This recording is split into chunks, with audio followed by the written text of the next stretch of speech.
Elle et lui, de Marc Lévy, lu par Hervé Bernard Omnès. De retour à l'appartement, Daisy se connecta sur le site de rencontre et fit une démonstration à Mia. Regarde ce qu'écrit celui-là. Bonjour, es-tu belle et drôle? Si oui, je suis là pour toi, drôle aussi, mais charmeur et passionné. Eh bien non, Hervé51, désolé, je suis moche et triste. Mais franchement, où est-ce qu'ils vont chercher des trucs pareils? Là, poursuivit-elle en cliquant sur une case, ce sont ceux qui sont venus visiter ton profil. Une nouvelle fenêtre s'ouvrit. Daisy fit défiler les fiches de candidats au bonheur. Celui-ci se définit comme étant calme. On veut bien le croire.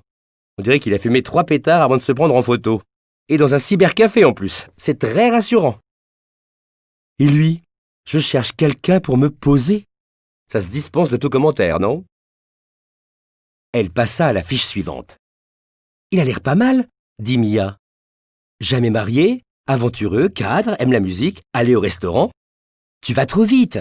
Il faut prêter attention à tout ce qu'il a écrit, répondit Daisy en pointant une ligne. Je te parie un paquet de chocobons que tu liras mon annonce jusqu'au bout. Garde surtout tes chocobons, Dandy 26. Et là, qu'est-ce que c'est? Enchaîna Mia. Le dossier des profils sélectionnés par le site. En fonction de ce que tu as dévoilé de toi, des algorithmes de compatibilité proposent des rencontres.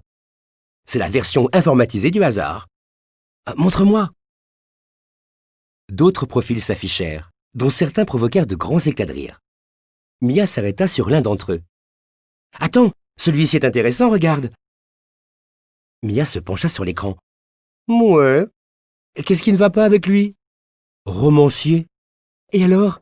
C'est pas un défaut. Encore faudrait-il savoir ce qu'il a publié.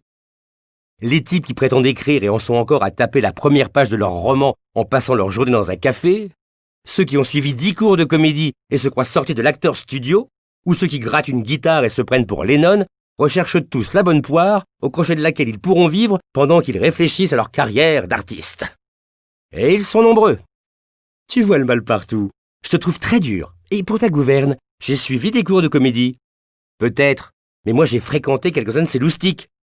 Quoique je le concède, ton écrivain a l'air sympathique sur cette photo, avec ses 3 barbes à papa dans la main.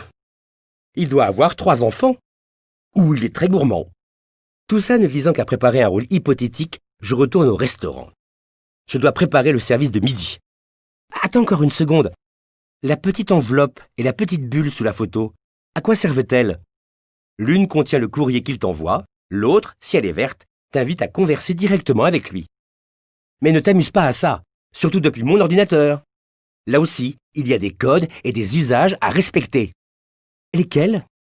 S'il te donne rendez-vous dans un café le soir, c'est qu'il espère coucher avec toi et dîner ensuite.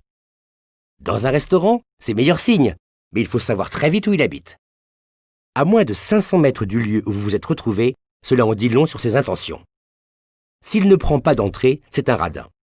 S'il commande pour toi, un super radin. S'il ne parle que de lui pendant le premier quart d'heure, prends tes jambes à ton cou. S'il parle de son ex dans la première demi-heure, il est en convalescence, même punition. S'il te pose plein de questions sur ton passé, c'est un jaloux. S'il te questionne sur tes projets à court terme, il veut savoir si tu coucheras avec lui le soir même. S'il consulte son portable, il est sur plusieurs coups à la fois. S'il te parle de son mal de vivre, il cherche sa mère. S'il te fait remarquer qu'il a commandé un très grand vin, c'est un frimeur. S'il veut partager l'addition, tu es tombé sur un vrai gentleman. Et s'il a oublié sa carte de crédit, un pique-assiette.